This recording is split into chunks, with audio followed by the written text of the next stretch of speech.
Hi and welcome to Flourish Wellbeing. I'm health coach and nutritionist Prabha, and this is the place to be for information to help you be healthy, happy and thrive.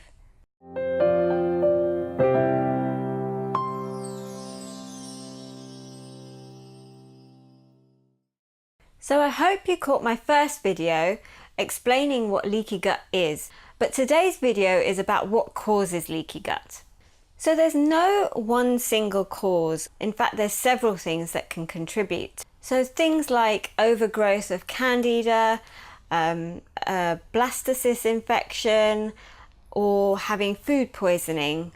These are all things that can cause infections or dysbiosis. Another cause for this condition is stress. Stress slows down the digestive process. It reduces blood flow to the digestive organs, and this can all lead to increased permeability of the gut lining. Other causes of this condition are alcohol, household and environmental chemicals, which put a stress on our immune system and also slow down the repair of our cells. And poor food choices, which is obvious really. If we're gonna eat, it's all gonna go through our gut. And so if we're eating a diet high in processed foods, refined sugars, trans fats, additives, and low in fiber, all of these things are gonna lead to the inflammation of our gut lining. So how do you know you have leaky gut?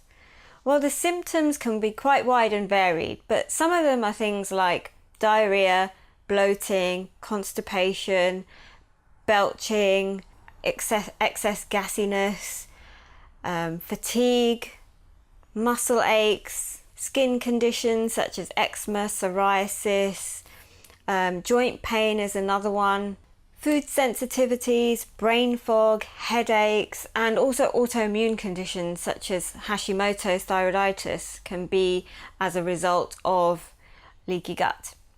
So as you can tell, there's many symptoms, but these symptoms can also be related to other conditions.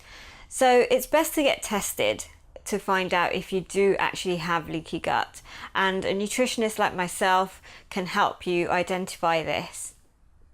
The overuse of medication can also damage our gut lining, particularly the brush borders of our gut lining. And these are medications such as the non-steroidal anti-inflammatories, which are drugs like ibuprofen. Also, birth control pills, steroids, and of course antibiotics can also damage our gut lining. Now, when I say the overuse, I do mean the overuse. Sometimes, of course, we do need to use these drugs. So I'm not suggesting that you stop taking any medication that you're on. You need to speak to your health professional before you come off any drugs.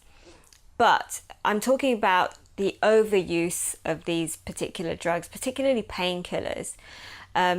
We really do need to keep in check how often we're taking them and whether we really do need them. And lastly, I just want to touch on gluten.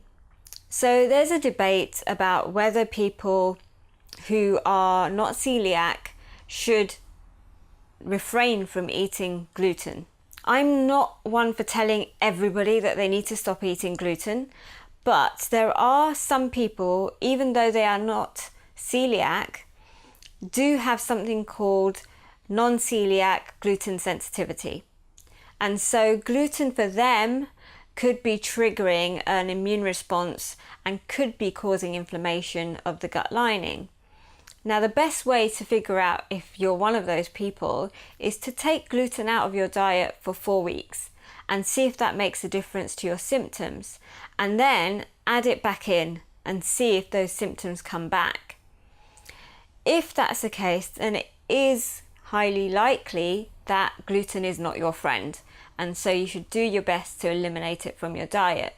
But again, if you want confirmation of that, it can be done through either a blood test or through a stool test. And again, a nutritionist can help you get that organized. That's it from me today. If you like this video, give it a like. Don't forget to subscribe, and also don't forget to share this with your friends and family. It's useful information for everybody. I'll catch you here next time on Flourish Wellbeing.